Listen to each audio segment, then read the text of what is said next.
Hopefully everything's working here. There might be a little bit of noise. I'm using, yet again, a Frankenstein computer, thanks to hardware problems as usual.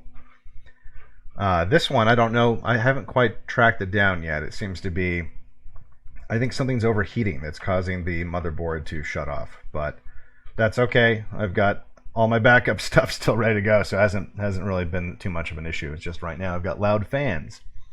So hopefully you can't hear those too much. Thought I would check in a little bit today. Since I'm taking a little bit of a break, I'm really sore. I've been doing a lot of, well, I guess you can call it training, but just also, I mean, I've been doing a lot of stuff around the pillbox. And so I've just been doing a lot of manual labor. And I'm really worn out today. I was like, you know what, I'm going to take a break, try to heal up a little bit. And I'll be back at it again tomorrow. But one of the things I'm training about, one of the things I'm training for, rather, and it's not because of I think that this is going to be necessary. It's not some kind of inevitability that I'm training for. Like, oh my God, I got to hurry up and train for this. This is something I'm going to need. But I realized, you know, even though I'm out here at the bunker and I'm pretty isolated, and the chances of anything actually reaching me out here, it's very low. There is the possibility. And for most people, this possibility exists. There is the possibility that for some reason, I will have to leave here in a hurry or an emergency situation in less than ideal circumstances. And especially, there's a lot of people that have, I would say this is a lot more true of if you live in the city, especially if you live in one of these cities where there's riots going on. With the the uncertainty of the election and all this other stuff coming up, there's a lot of people that I think are probably building bug out bags and trying to come up with at least like a basic idea as to like what they should do. And if things go south, and if you haven't been, you should be. You really should be. Again, not because I think this is inevitable. I really don't. But I think it's something that you're crazy if you're not at least planning ahead. And I think a lot of people are kind of doing this the wrong way. And I'm speaking from experience. When I first started putting together like a bug out bag, I was doing what I think most people do, where you just start, you watch a bunch of videos on YouTube of all these guys. They're like, yeah, make sure you have like, this, and make sure you have this multi-tool, and make sure you've got like all this paracord, and and they tell you like all this stuff to stick in a backpack, and then you maybe you go online and buy all that shit, and you stick it in a backpack, and then you put it in the closet or something. You're like, all right, I'm good. I got my bug out bag. I'm good. If anything goes wrong, I've got this magical backpack that's going to make it okay. And you just forget about it. And it's kind of like it's same way. A lot of people buy guns that way too. You buy the gun. You're like, all right, I got my gun. I got my ammo or whatever. And then you stick it in the closet and you don't ever use it. But like you're like, I got it. It's cool. I don't have to be one of those gun guys. I've got a gun. And just like with the gun stuff, with the bug out bag, you gotta practice with it. And now, what do I mean by that? Well, first of all, before we even get started on any of that stuff, there's a few things that you need to think about before you even start buying anything for a bug out bag. Okay? First of all, are you bugging out or are you bugging in? Okay, that's the basic thing. Like where are you going? Where are you bugging out to? A lot of people don't think about that. They're just like, I got my backpack and I'm good. Okay, but where? Like, what, you gonna just, go camp in the park? Like, what? Like, where are you going? What's this bag for? Like, your bags are packed, but you got nowhere to go. Like, you have to know, like, where are you going? That's the first thing you got to know. Where are you going? Because if you don't know where you're going, it's kind of pointless to have your bags packed, right? Like, if you don't have a plane ticket, it's like, what, are you just going to hang out in the terminal? Like, what's going on here, buddy? So, figure out, first and foremost, where are you going? And why are you going there? Like, is it better there than where you're at now? Why is it better? Because it better be because it's not going to be fun going there. Okay, if you're at the point where civilization has collapsed so much that you're using this magical backpack to get away, it's not going to be a fun trip. Okay, it's not going to be an easy ride. All right. So after you figure out where you're going, how are you going to get there? You going to walk there? You going to drive there? You going to ride a bike there? Okay. This is a lot of stuff people don't. It's simple stuff, people, I know, but it's a lot, people don't think about this. All right. So how are you going to get there? And something you got to think about too is, again, if society has crumbled so much that you're having to grab your bug out bag, you think gas stations are open? Like, you have to use your backpack to like start a fire in the woods, and you have, but you can't walk, but you can still walk into a Circle K for some reason. That's not how it works. Okay, so if the place that you're bugging out to is further than your gas tank has gas for, how are you going to get there? Presumably you're going to have to walk a little bit of this. Okay, and I would even say, I would go so far as to say, unless you've got more resources than I do, and lots of people do. Okay, that's not saying much. Be prepared to have to walk there, or at least a portion of it. If everyone's trying to get out of town, we've all seen the zombie movies, right? Where on the freeway it's just wall to wall, bumper to bumper for miles and miles, and like the horde of zombies. That's obviously fiction, but stuff like that can happen. If everyone's trying to get out of town, or maybe what if it's a lockdown? What if it's a situation where the reason you're getting out of town is that you're not allowed to leave town? Okay, well, whether it's because there's checkpoints, like, you can't just be driving out of town, right? So you're going to have to, or maybe you're going to be able to go for a while, but you run out of gas prematurely because of the traffic that's so bad getting out of town. There's a million reasons why you're going to probably end up on foot, at least for part of this. Okay. So the other thing, and I kind of glossed over this. This place that you're going to bug out to, if it's so much better than where you're at now, is there a reason you're not there now? Is there a reason why you don't just live there? You know what I mean? Like, if this other location is going to be your salvation if things get bad, things are already they're kind of getting bad. So is there a reason why you're not just, why worry about the bug out bag? Why not just go there now? Like, why not just already be there? Okay, so that's another thing to think about. Just going to throw that out there. But even if you do that, like I've already kind of done that, you still need to have another option. You might as well. Like, I think it's very unlikely that anything happens to me here, but it's not impossible. And so I've got a secondary location. So we'll talk about that secondary location. In my case, I'm in the desert. And without giving too much away, I'm going to have to go for my secondary location.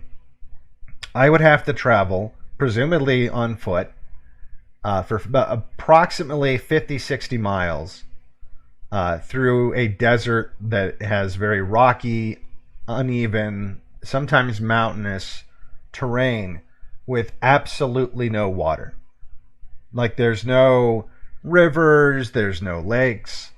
There's ways of trying to get water out of the desert, but it's pretty, it's not very... I mean, if you're trying to dig up a hole in the bottom of a wash, to try to get some mud water, you're fucked. At that point, you didn't.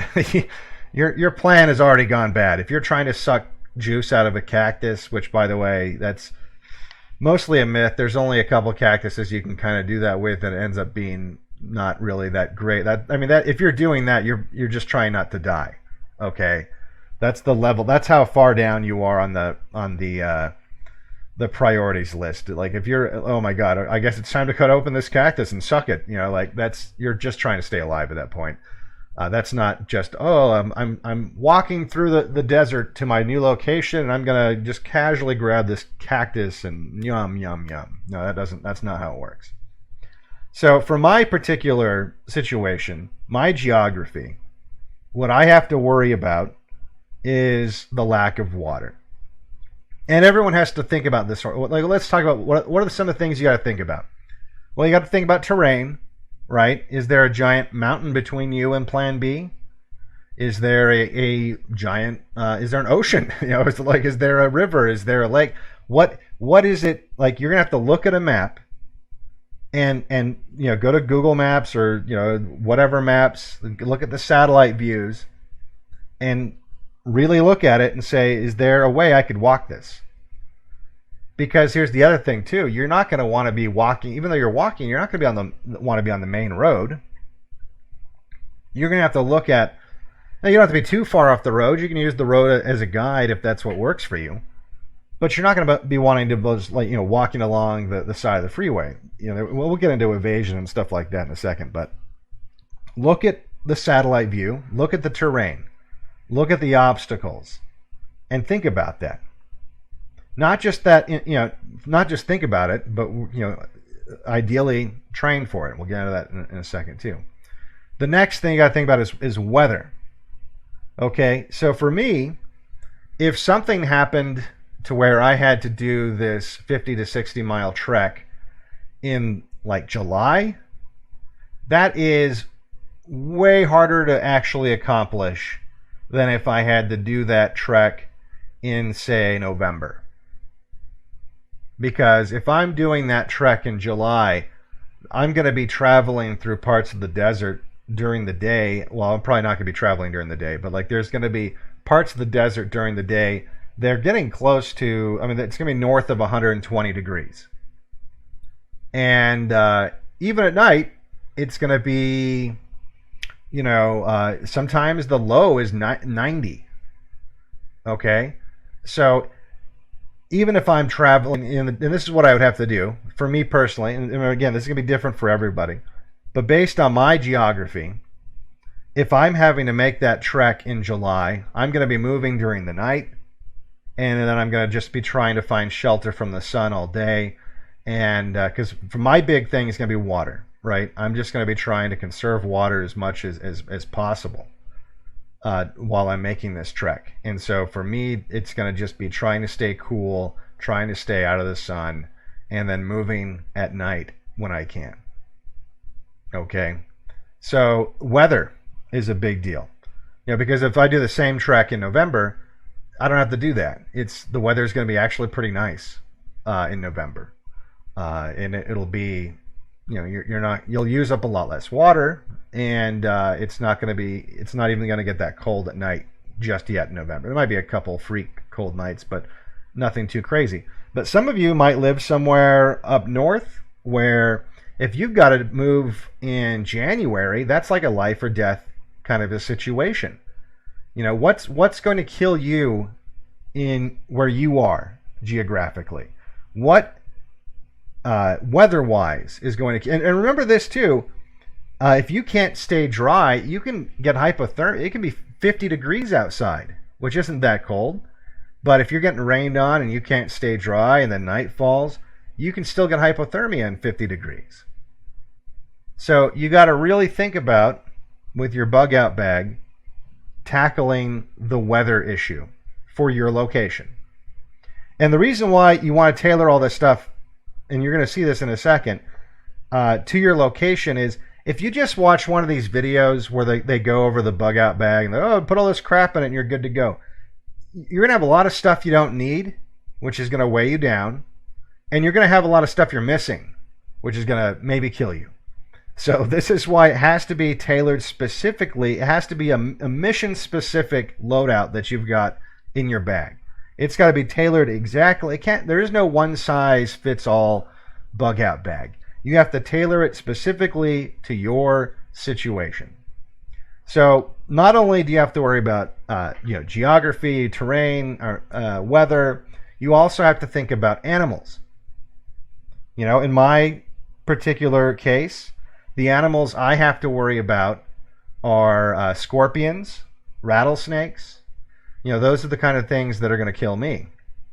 And they can kill you. Like if you get bit by a rattlesnake and you're like in the middle of the desert, there's a good, there's at least 60% chance you're going to die. And they're all over the place.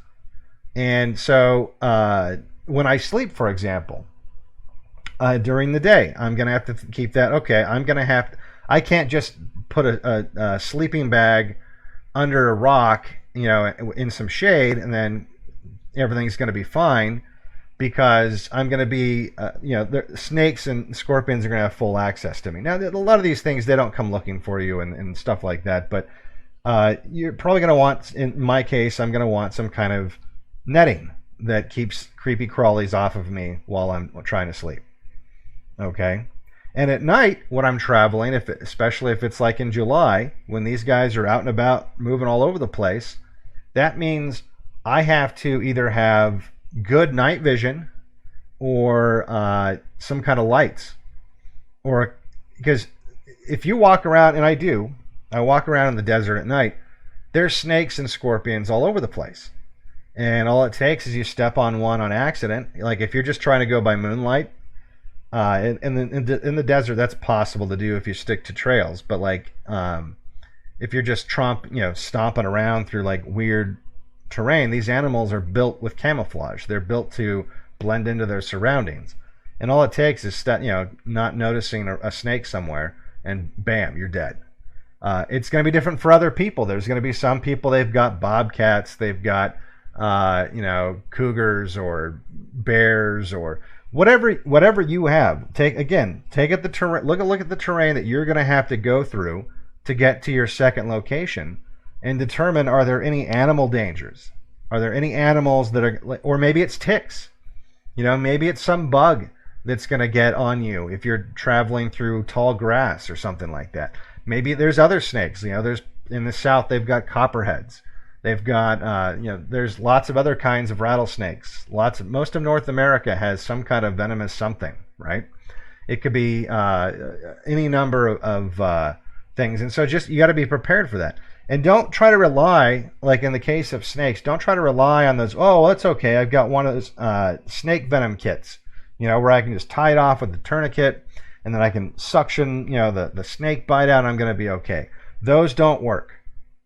Those 100% don't work. Don't waste your money on them. I've wasted my money on them because I thought they worked. I did the research. Those don't even work. That's not even how a snake venom travels through your body. You're actually going to do more damage to yourself than good. Those are complete garbage. Maybe they're good for spider bites or something like that. I doubt it. But they're definitely not good for snake bites. And I don't think for scorpion bites either. So don't even bother with those.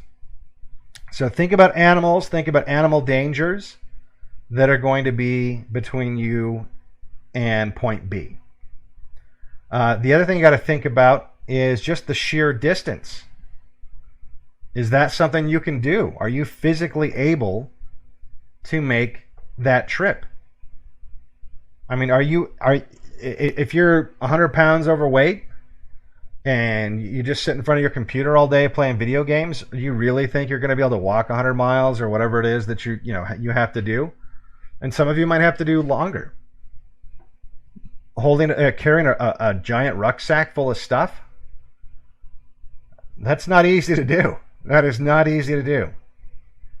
And so that's and we'll get into that in a second. That's another reason why you're going to have to train for this. You can't just stick this magic backpack in the closet and then I'm good to go. I'm going to survive now because I've got this backpack. Now the next thing you got to think about, and this is the most important thing, is water. And I'm not just saying that because I'm in the desert. I know a lot of you might be in the desert. There's a lot of America that's desert. But water, you can go like a week without food. It's literally not that hard. You can't go even a couple days without water. Especially if you're in the desert and it's a hotter climate, but you can't even go a couple days without water. So when you're looking at Google Maps and you're looking at, okay, I have to go from here to here, Keep that in mind. Keep in mind that if you can't plan a route that involves bodies of water that you can fill up at, and you have to understand that this is a necessary checkpoint that you got to do when you're making that trek. You got to realize that you have to make it to that river or that lake or that whatever, to fill up, or you're gonna die.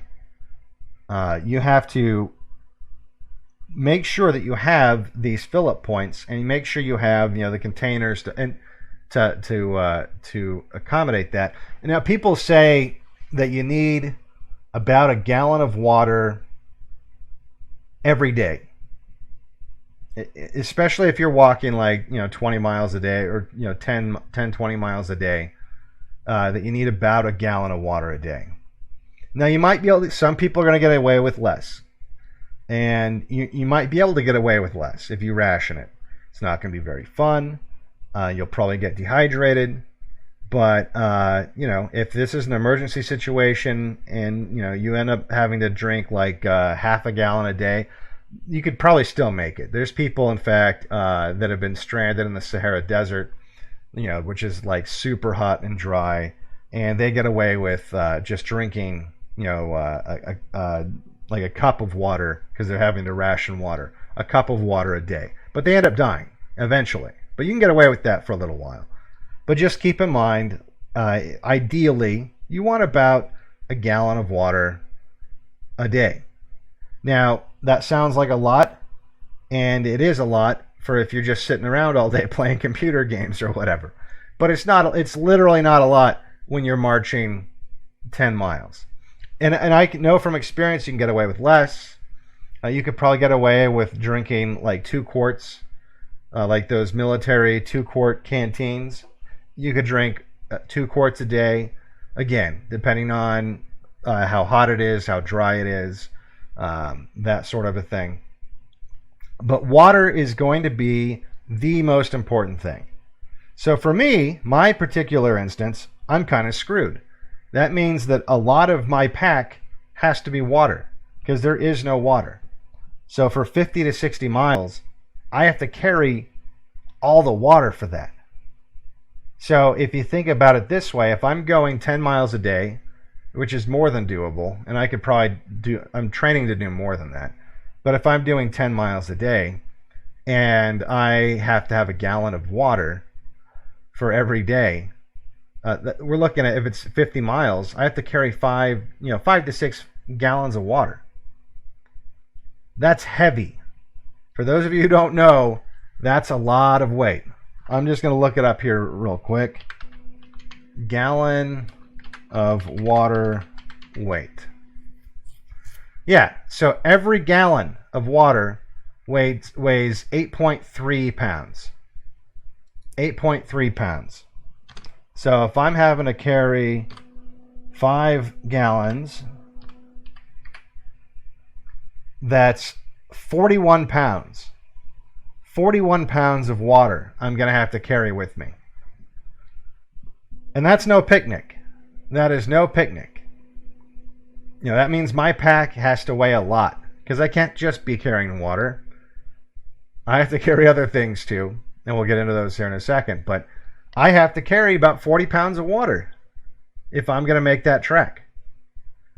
And I have to have a container that can carry that I can, and I'm going to have a rucksack sturdy enough to hold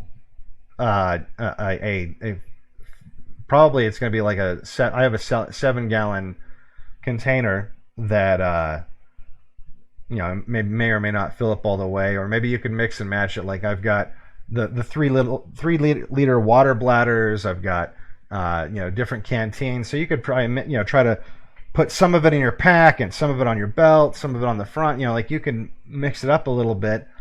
But it's not going to change the fact that it weighs 41 pounds. Okay?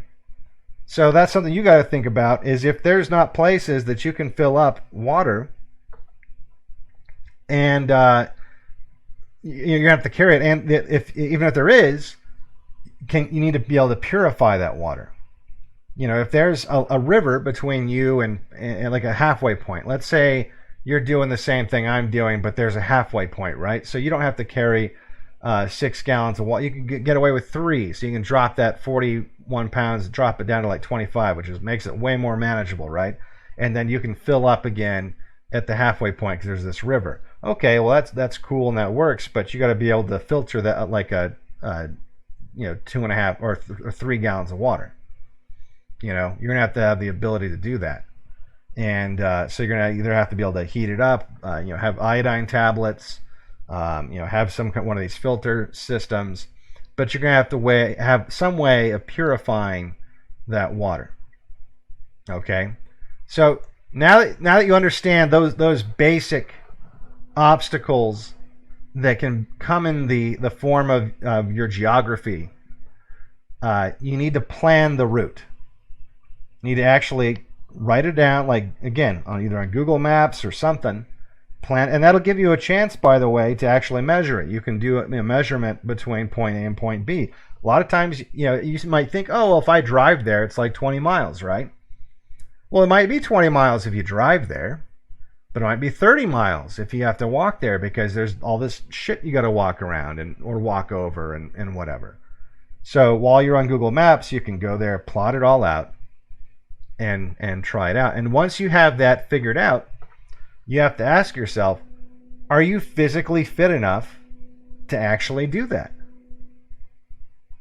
So that's the thing that I asked myself about a month ago. I was like, well, fuck, if I have to go 50 to 60 miles through the desert carrying like 40 pounds of water in addition to like whatever else I got to take with me, this is not a small thing, okay? Like we're talking potentially like an 80-pound rucksack, right? If you count all of the stuff I'm going to bring in addition to the water. Carrying an 80-pound rucksack, either 10 miles a day for 5 days, 20 miles a day, for 3 days. But, it's a lot of weight to be carrying over uneven terrain and through sand and through possibly really hot weather. So in your situation, it might be totally different. You might have snow to contest with. You might have rain or mud or like I said, there might be rivers that you have to somehow be able to cross because you can't cross where the bridge is for some reason. So you have to think about, are you physically even going to be, like, take everything else away. Can you physically even make the trek? And before you do anything else, I would try without even a rucksack on, try to actually hike it. Try to hike that route if it's not totally insane. And, if not hike that route, hike a good portion of it so you get a taste of, like, what's this going to be like? What's this going to be like? Because that's what I ended up doing is I was like, look, I don't know if I could do this. So the first time I tried it, I tried, I'm going to go just 5 miles to the desert without anything, right? And that's not a big deal. But like I'm going to actually go uneven terrain, see what kind of things that I'm not thinking about, right? Like what, by having to just travel 5 miles to the desert, is this, is there something weird I'm not thinking of? And then after I did that, I was like, okay, this worked out, fine. I'm going to get a pack. I'm going to pack it up with, say 20 pounds. And I'm going to, now this time I'm going to do, 6 or 7 miles. And then I'm going to do 8 miles and, and so on. And I did night before, or I guess 2 nights ago, I did about a little over 8 miles with about a 50-pound rucksack. So that's what I've built up to. Last night I did about 9 or 10 miles with because I was just, my shoulders and my feet were killing me. So I still, again, I'm trying to train and get up to this. I got to beast mode my way up to being able to at least be able to do the 20 miles with like an 80-pound rucksack and have it not be a big deal. So that's what I'm working up to. It might be totally different for you. You might have to think about other things. So actually try to do a portion of this and think about what are the kind of challenges that you're gonna come up with. For me, like I said, the big one's gonna be water. And that also, by the way, gives me a taste of like, well, do I really need that much water? How much water am I consuming when I'm doing like these practice runs, right? Because I'm drinking a lot of water. I'm drinking way more than I actually thought. Because when I first thought about that, I was like a gallon of water a day. It sounds like a lot. It really isn't. You know, like I said, I think I can probably get away with less, but it's not like a gallon is this crazy number that I thought it was. The other thing you got to think about too with this, if you're not just a lone wolf, can the rest of your party are they physically fit enough? I mean, are you going to be traveling with other people? Are you going to be traveling with family members? Are you going to be traveling with a girlfriend, a wife, children? I mean, are they going to be able to do the trip? You know what? Maybe you're physically fit enough to do this, but if you've got like a 5-year-old with you, how is that going to work? Who's going to carry the water for them? You see, there's a whole lot of stuff you got to start thinking about. This isn't just buy the magical backpack and stick it in your closet. The other thing you got to think about is communications. I know I go over this a lot, the ham radio stuff, but it doesn't even have to be two-way communications. If you're on the run and there could be any number of reasons why you're doing this trek. You know, it could be a pandemic, it could be a war, it could be anything. You know, it could just be civil unrest or whatever. But it's going to be useful to have information, right? So you're going to need to have some kind of communication system, one way, ideally two-way, in your pack. Because of the communications and for other things we're going to talk about, you also need power. This stuff is going to get heavy real fast. This is what I'm talking about. Your rucksack's going to get really heavy. So if if depending on how far this trek is, in my case, like I said, it's going to be like 5 or 6 days. I'm going to have devices that run out of power in that time. So I have to think of ways. Now, for me, that's going to be solar. And I'm going to just have to ration my power. I can't have, like a 40-inch TV with me or whatever. Like, I got to have I guess 40 inches isn't even that big these days, right? Like, I can't have my 160-inch TV with me. I'm only going to be able to power a couple devices. So I have to think about, well, what devices are there? Excuse me, that I'm going to need. And that's going to be communication, navigation, and light, right? So I'm going to have to be able to power a radio, which only is using power when you're using it. So for me, that battery is probably going to last, the battery in the radio is probably going to last me the whole trip. So I don't have to worry so much about that. Navigation. Now, some people get like a proprietary GPS, one of these Garmin's or whatever, these handheld devices that are made just for GPS. But honestly, there's no reason why. Well, there might be reasons why you might not want to use your phone, I guess, in retrospect. But you can use a phone for GPS, especially if you have an app where you download the maps prior to going on your trip, so you can shut off the cellular service stuff, and it'll still work. Or if you just go out of range, or for whatever reason you don't have the cellular service, you'll still have the maps, and the GPS part of the phone is still going to work. In fact, you could even get like an old phone that doesn't even have a SIM card in it, and on Wi-Fi download the maps to it. The battery's good on the phone. You can use that phone, like this old piece of shit phone, as your GPS. There's no reason to do that. There's no reason to get these proprietary, at least that I know of, to get like these Garmin's, these Magellans, or whatever who makes them now, GPSs, when you can just use an old crappy phone that like get your old iPhone or Android that you don't use anymore, that's in a drawer, the battery still works fine. And then just know you're going to need to be able to recharge that based on how many days it has to last, because GPS does suck a lot of power out of these things. And then you got lights. For me, I've got I wear a headlamp when I'm walking around at night, and then I've got a spare flashlight that I keep with me. So if the battery goes dead or if it breaks or whatever, and I also keep like a spare headlamp in my sack. So if whatever reason but I need to be able to recharge those. So for me and for most people and something like this, you can get a very lightweight solar generator with a couple of panels that during the day will charge up a couple things, because that's all it has to do. It has to be able to charge up your light, and a lot of these headlamps and even flashlights now you can just directly hook up to like a USB connection, and so you can directly charge right off of a little 20-watt solar panel, and that's for me especially because I'm in a place that has a lot of sun.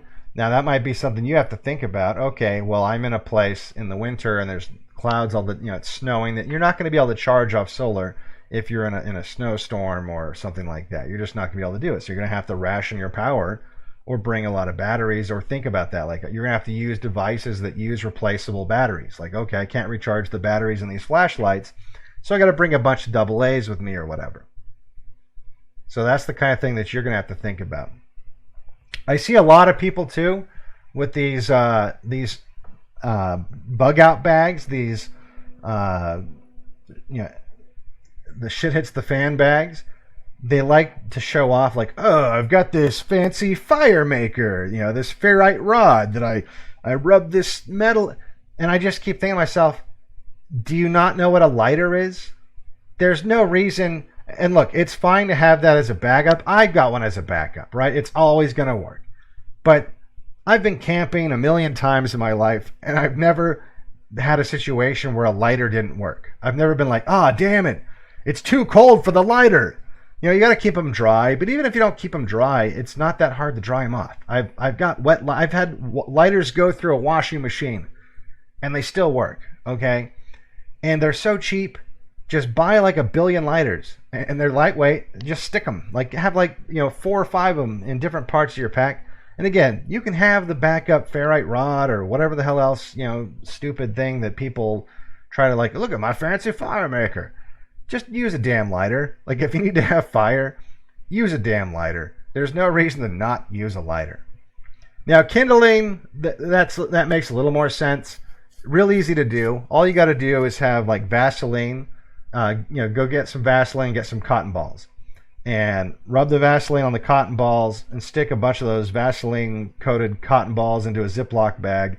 You've got kindling that'll light under any circumstances and get a fire going.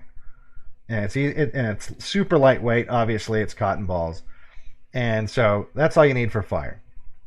But you also got to think about only light a fire if it's necessary, because fire is going to give away your location, not just because of the actual visible flames, but you can smell fire. You can smell fire, and especially if you're trying to be stealth, right? Like you're trying to travel through people's property and stuff like that. If you're walking through someone's ranch and you're camped out and they don't know that you're there, and you start a little fire, they might come looking for, they don't want their property burning down. They might be coming looking for the source of that smell. They might smell a fire. Like I've been out in the desert and I smell fire and I start to get nervous. I'm like, is there a brush fire? Which is another thing you got to worry about. You don't want to start a forest fire or a brush fire or whatever. Not only because you don't want to, do damage to the environment and people's property or whatever, but because you could die. So you got to be very, very careful about having fire. You got to make sure you got to do the Boy Scout thing. You got to make sure you put the fire completely out. Just because there's no flames coming out of the embers doesn't mean the fire's out. You got to dump water on it if you have it. But in most cases you're not gonna have it. You got to bury that shit. But even if you bury it, it can keep going underground. Especially if it's like the floor of a forest and it's like that mulchy, forest floor that's like pine needles and leaves and shit like that from 50 years. You got to be careful about how you do this. You got to make sure you're not burning down everything around you. The other thing you got to worry about is intel. Now, by intel, I just mean if you are, like I said, if you're with a backpack trying to get to your Plan B location, sneaking around through the desert or through the woods or whatever. Chances are you're afraid of something. I don't know what it is, but there's something that poses a threat to you. That's why you're sneaking around in the forest or in the desert trying to get to Plan B. So it's a good idea to have at least some cheap binoculars. And they're cheap. They're really cheap. And so have some cheap binoculars so that when you get to like a higher, some high ground where you actually have some distance that you can check out, you can look ahead. You can look ahead for threats. Maybe if you're going along a road, right? Like you're using the road kind of as a guide.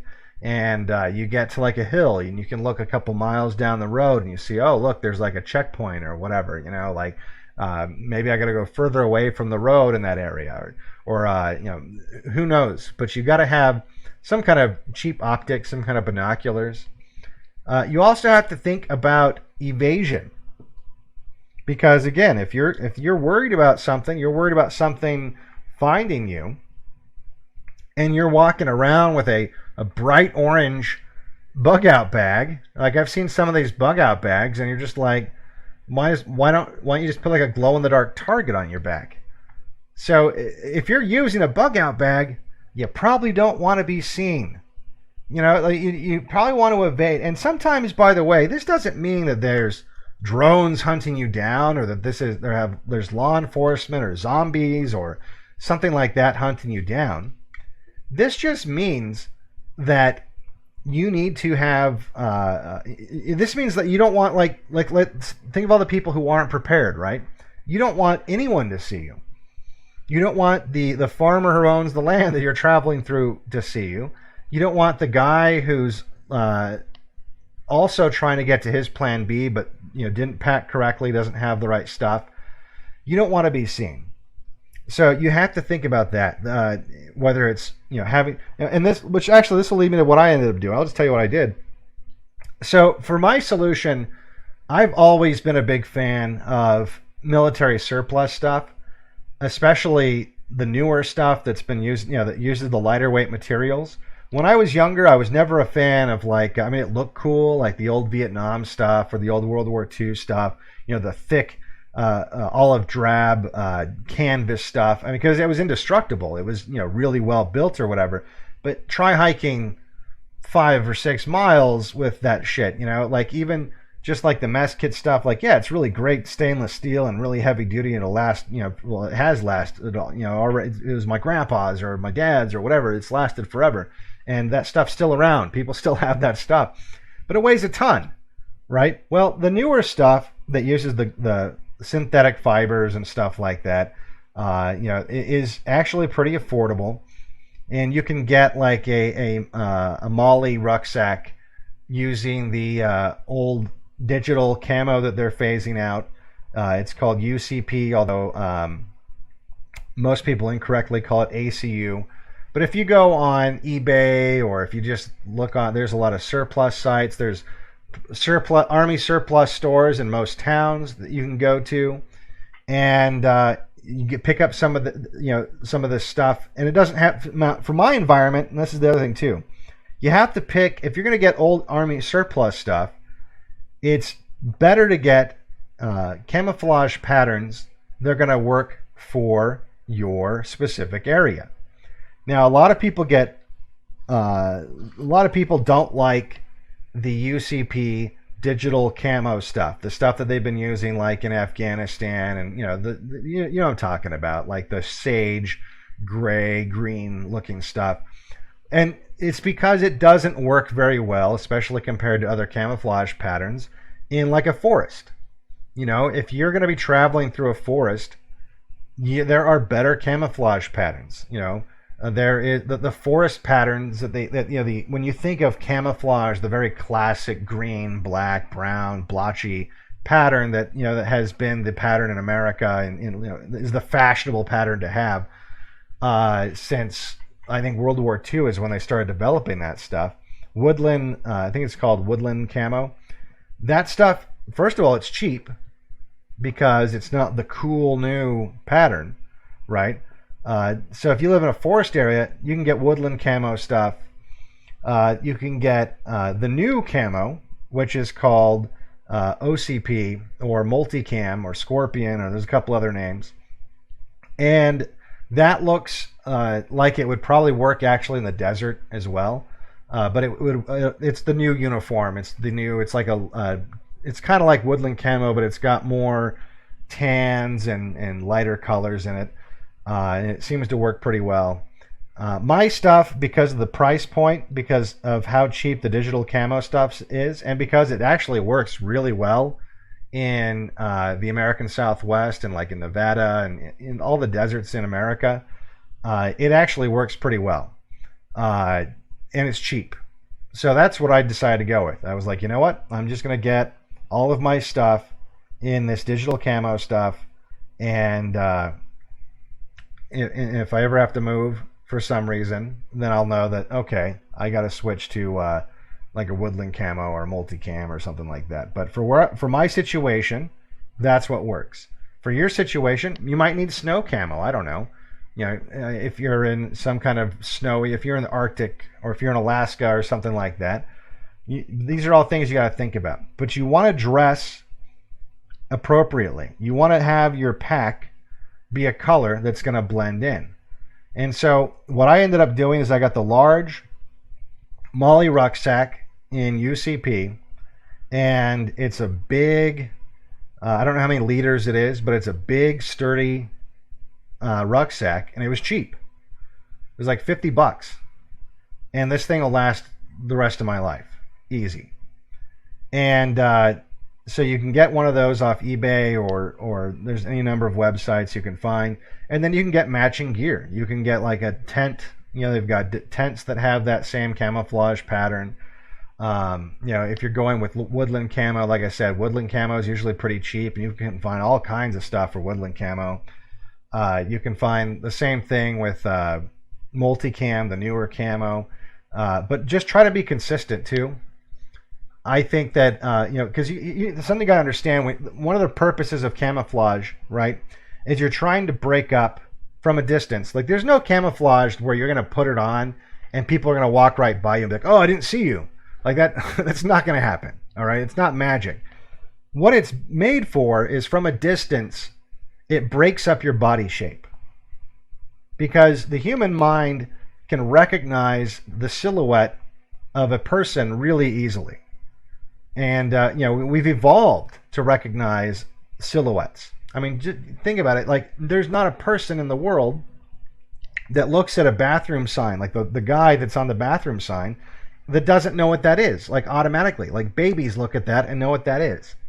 You know, the reason why little kids instinctively know what cartoon characters are, even though it's not real people, it's just like symbols and colors and lines and contrast, because their brain picks up on, oh, that's shaped like a person. Even though like the cartoon is wildly, you know, disproportionate from a real human, it's, you know, they pick up on the shape of the human body, and they recognize that as, oh, that's a person. Those are the eyes, that's the mouth. Even though that's nothing like what eyes and mouth look like, your brain is wired to see this.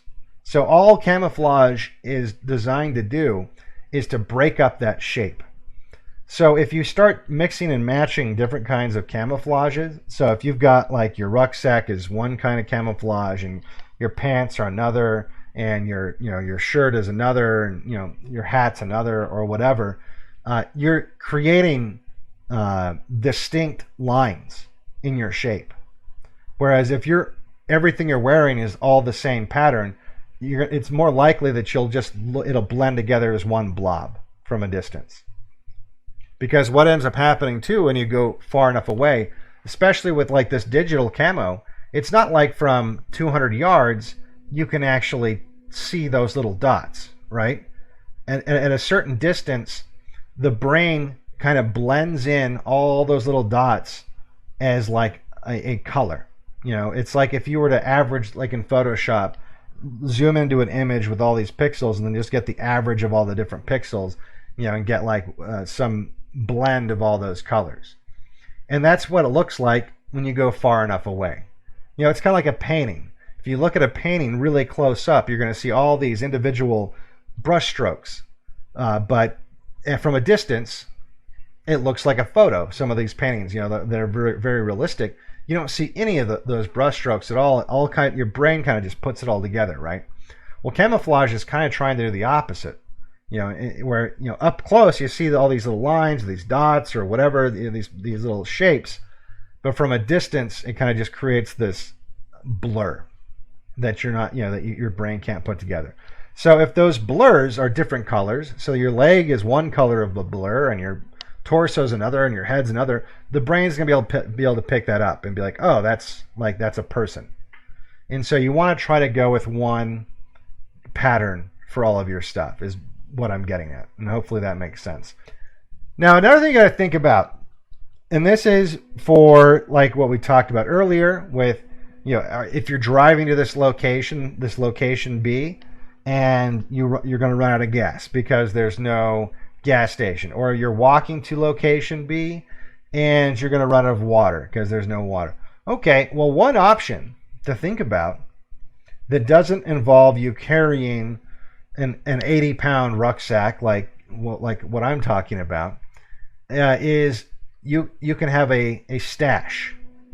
You can find a place, especially after you've walked your route to try it out and know, okay, well, this is about where I'm going to run out of water, and it's also a nice place where there's no one around. I could easily dig a hole here, bury some cans of water, bury some cans of gas, bury some guns, bury some ammunition. This is a place I can stash. I can have a cache of stuff here, and that's going to make my trip a whole lot easier.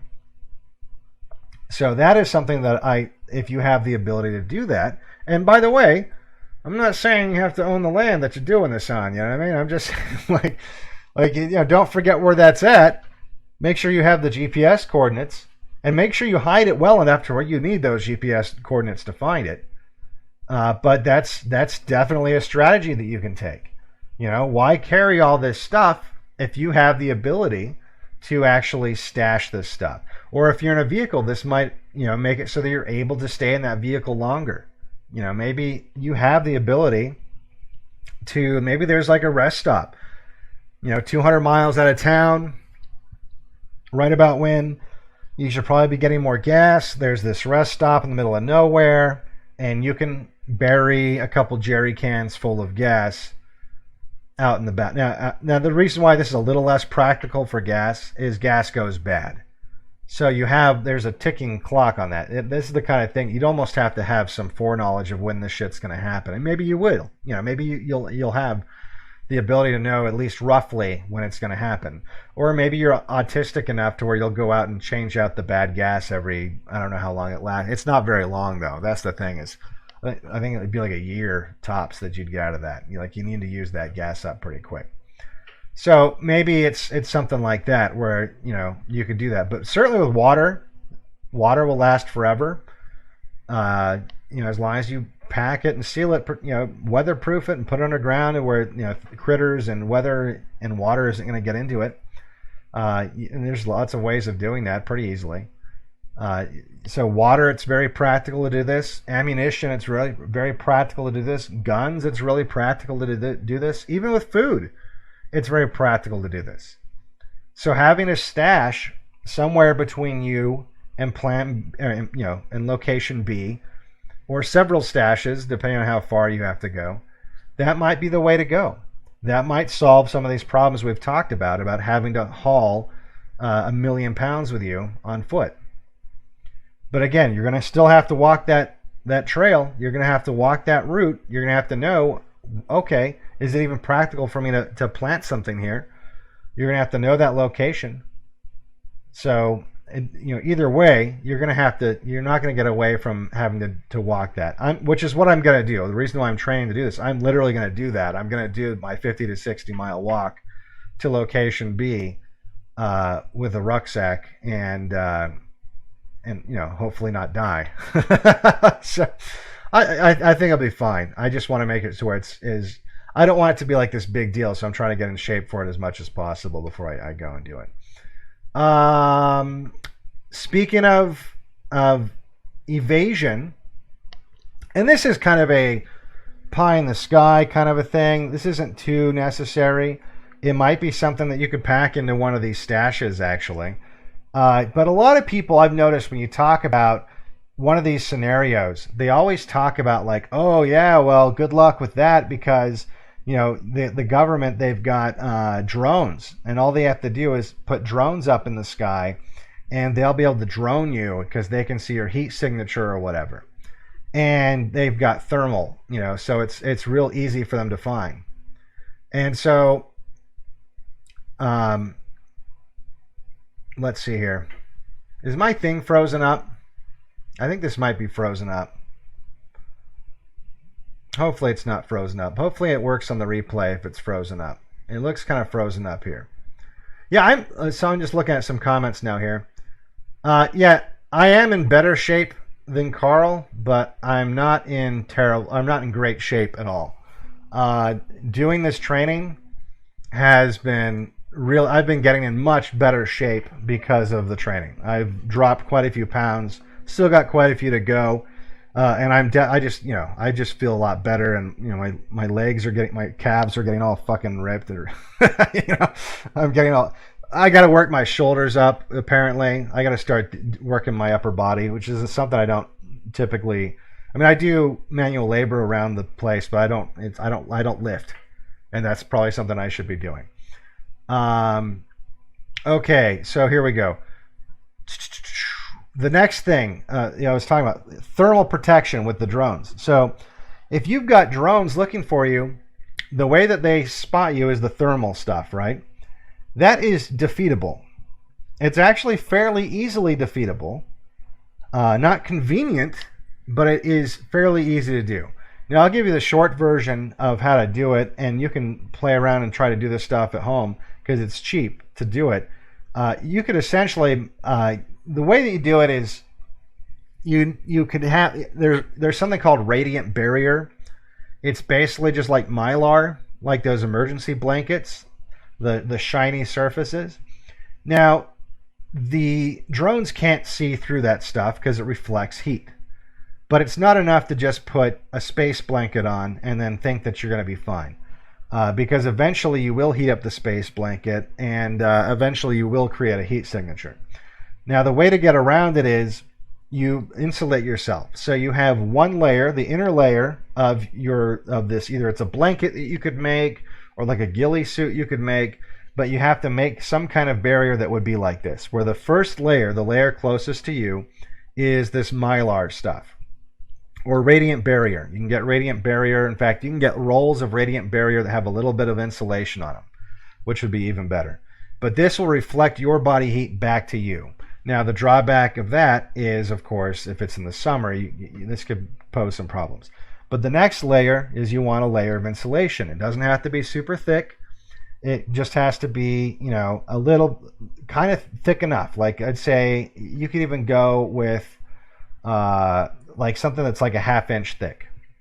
A half-inch thick of actual insulation, though, like not like the bubble wrap type stuff. The next layer is going to have to be another layer of radiant barrier. And that will, again, reflect the heat around it back up. So if your drone's looking down, if you're under a blanket that's radiant barrier, insulation, radiant barrier, that drone's not going to see you at all. It's just not going to see you at all. Now, it will see a big shiny thing.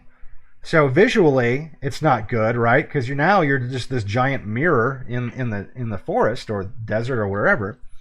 So the way that you get around that is you can then coat it with camouflage netting. A lot of hunters use camouflage netting. The military uses camouflage netting. You can find really cheap camouflage netting online by the roll. You can buy like massive amounts of it. So you could potentially make a suit, like a ghillie suit, using the components I've just described. And you can look around on YouTube. There's people that have made things like that. There's people I think that sell pre-made ones. But there's ways of defeating that. So that's not something that most people are going to bother with. But I'm just throwing that out there that there is a way to defeat that. If you're trying to evade even drones, there is a way to defeat that. Okay. So next up is weapons, right? A lot of people think, okay, well, I'm just going to go grab my my bug out bag, and I'm going to grab my AR, and I'm going to walk 50 miles.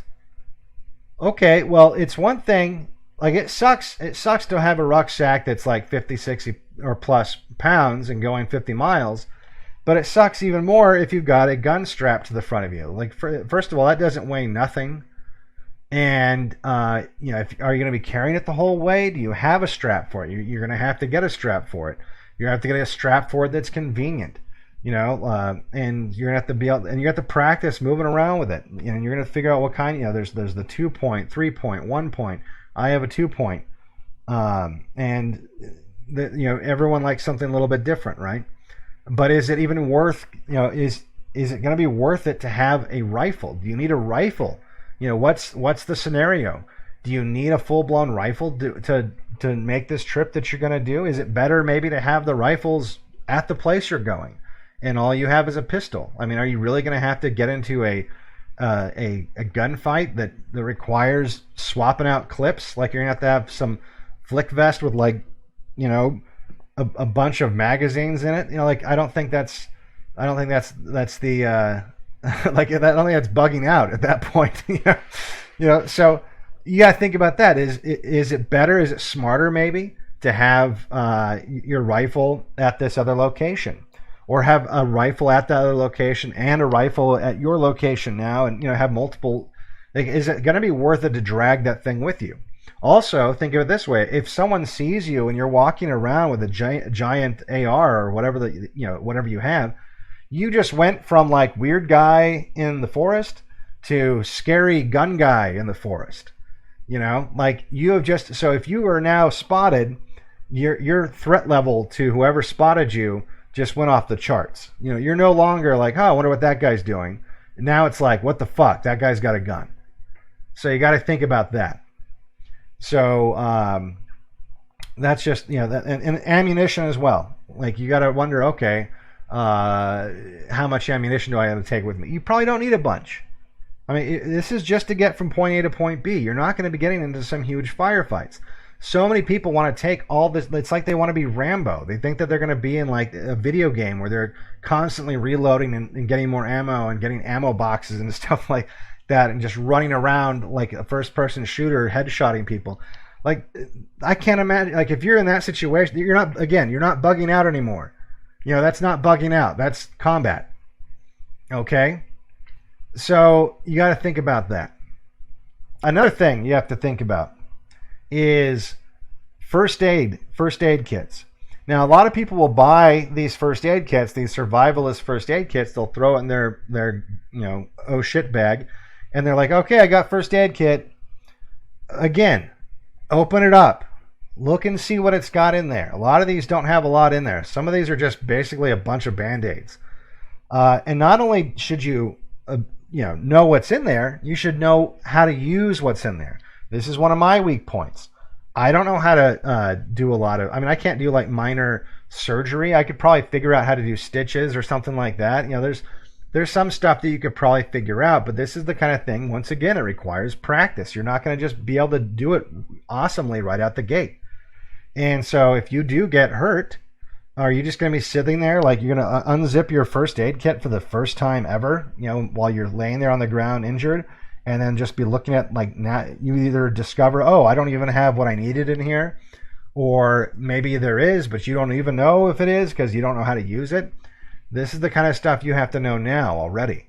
And so I would recommend, at the very least, get some literature on it. Get like I think there's a combat medic book that you can get that a lot of people use. I don't know. Again, this is my weak point. So this is just, I'm going to throw it out there that you should be doing this. I should be doing this though too, and I don't have the answer for this one. But just keep that in mind. You don't want just some like generic first aid kit in your bag that you don't know how to use and you don't know what's in it. Okay. Another thing, and this is something we haven't talked about yet, that is very important, is shelter. What kind of shelter are you going to need? And because of your pack size, right? Like, what's the smallest shelter you can get away with? And that's your environment is going to determine that as well. Can you get away with, one of these net sleeping systems that the Marines use, where it's just basically like a mosquito net that like it's like a bivy sack with a mosquito net on top with like you can get a rain slick on top of that, or maybe you can get away with just going inside of a bivy bag and just zipping it up, or and that might be a super lightweight, low to the ground, low profile, sneaky way of staying.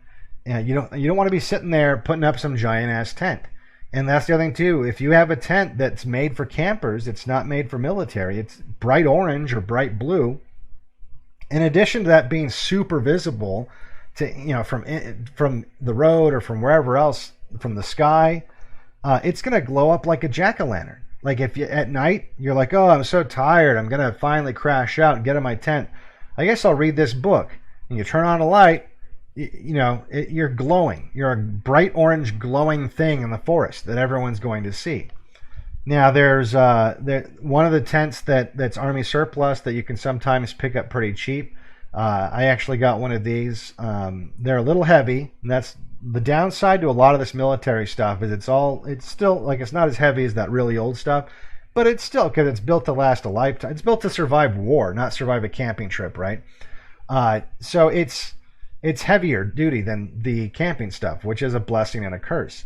So everything's going to weigh a little bit more. But the good thing about the orc tents, they're called orc tents, or they're called combat tents, or improved combat tent, or something, I forget. But if you just look up orc tent, it's a one-man tent. It's just big enough. It's got a vestibule to put like your pack in, but it has blackout curtains essentially. So when you zip that thing up, not only if you're in the daytime trying to sleep, it's pitch black inside of there, which is a real bonus if you're traveling by day. Something that, that's something, or I'm sorry, traveling by night and sleeping by day, which is something that I'm going to be doing. But it's also, I can have a light on there in the middle of the night, be like looking at my plans, or have, like a phone on that's lit up real bright, and no one's going to see it at night. It's not going to illuminate the area that's around me. Now, if you're not going to be using lights and you're mindful of that, you can take off the rain slick that's on the top, and you still have a lot of breathability. And so you got to think about, what are your weather conditions? What do you have to prepare for? What's the lightest weight, lowest profile, easiest to construct, camouflageable tent? And again, we talked about kind of like the ghillie suit thing that you could make, the reflect with the radiant barrier to hide from drones, where you can just get that camouflage netting. If you've got a tent that's not really that camouflage, but maybe it's not some offensive color, it's not some bright color, maybe it's like a gray, or it's a green, but it's not the best green. Maybe you can just get some of that netting, so you don't have to buy a whole other tent. The netting's like $10. You buy like a roll of that netting, it's pretty lightweight, and you throw it over your tent after you pop it up. So if you've already got like a good bivy bag or something like that, but it's just doesn't really blend in that great, that's maybe a solution that you can go with. So again, try to find the kind of shelter that's going to protect you. Like my challenge is right now for my shelter, and again, this is going to be different for everybody that's listening. My challenges are going to be keeping rattlesnakes out of my sleeping bag, keeping scorpions out of my sleeping bag, being cool in the summer, and being warm in the winter. So there's a lot of challenges there. But there's ways of doing that, right? Like I just mentioned, the marine one, you can make that work in cold weather if you have the rain slick on it and you've got a cold weather sleeping bag. Then you're good to go, right? And then in the summer, you could use that exact same thing without the rain slick on it, so that you have breathability, and then you just have like a lighter weight sleeping bag. So, but you got to think about shelter. You got to think about a way of surviving the elements, because like I talked about earlier, even if it's only 50 degrees outside, if you get wet, you can still get hypothermia. Another thing that I would recommend taking with you, just because it's cheap and there's so many uses for it, is paracord. You can get paracord dirt cheap. Have it like 100 feet of paracord at least with you. Throw that in your bag. You can use that to make a shelter.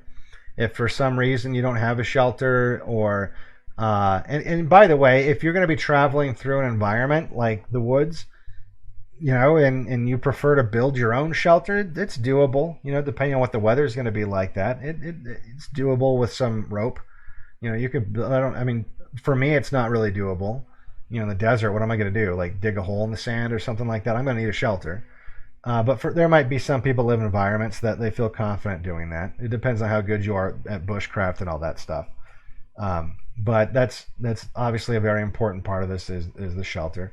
And last but not least is if you get stuck in a jam, do you have items that you can trade to people to get what you want? Now, I'm not going to go over what all those items could be, because some of it could be contraband, right? Like maybe you got something, access to something that people would want in a situation like this, that you can trade for stuff.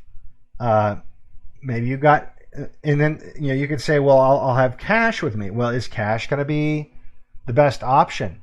Is it going to be good to flash cash around? In terms of gold, that's kind of a silly thing. Like one of the things that I always wonder why people say, well, I'll have like a gold bar and that'll help me get out of the country or whatever. Really? First of all, no one's going to be able to test to make sure that gold's real. You think like a cabbie is going to accept, like you're going to be like, here's like your little gold bar to take me to the airport or whatever. How does he know that that's real? He doesn't have the means to test that right away.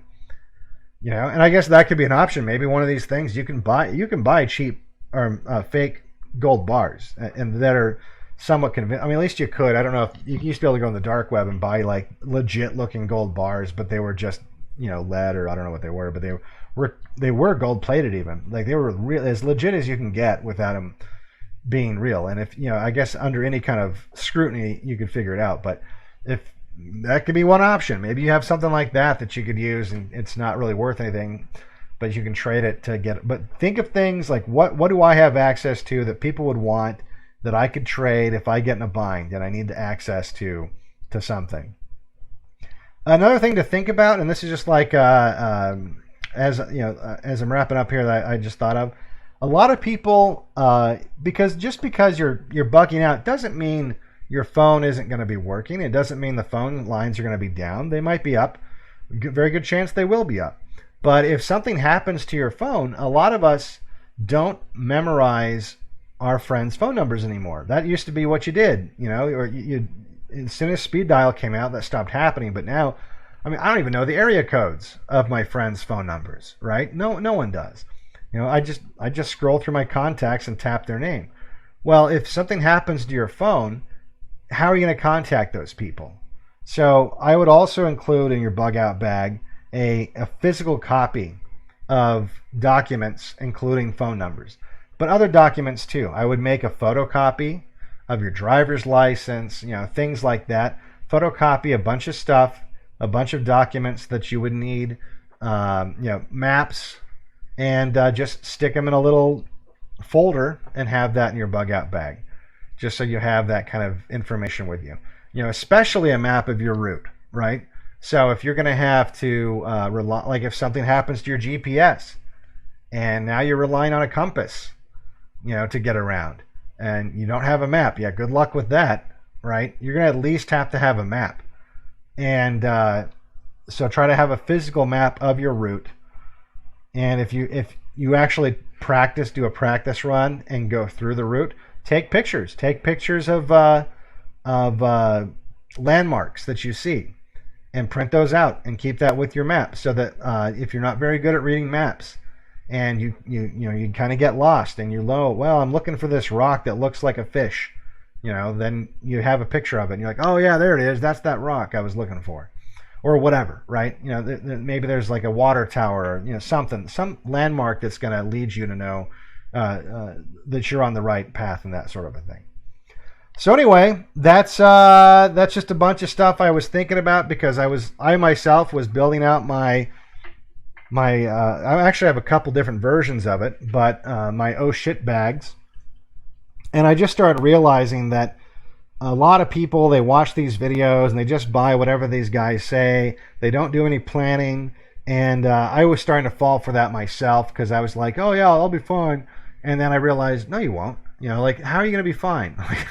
I looked at the map and was like, you're not going to be fine. Like, this is not going to be fine. There's no water. And so then I had to start tailoring my bag to my situation. I realized more people need to do this. And so I just decided that this would be a good thing to talk about real quick and get this out of the way. Anyways, so hope you guys are having a good weekend, and I am working on a video for a movie review And I'm still working on The Simpsons. I'm almost done watching all of them. I'm towards the end of it. I'm debating on whether or not I should watch the very last, the new ones or whatever. I'm like, I kind of don't think it's that relevant, but I might, depending on how quickly I get these done. But I might do that. I'm also researching something else. I'm not going to talk about the election right now. I'm electioned out. I'm not going to talk about Corona right now. I'm Corona'd out. I will say I'll make some recommendations. James Corbett of the Corbett Report did a really, really, really, really, really, really good video. His last video, it's on YouTube. It's about an hour long. He talks about the Great Reset. So a lot of people are not familiar with what the Great Reset is and how it pertains to COVID.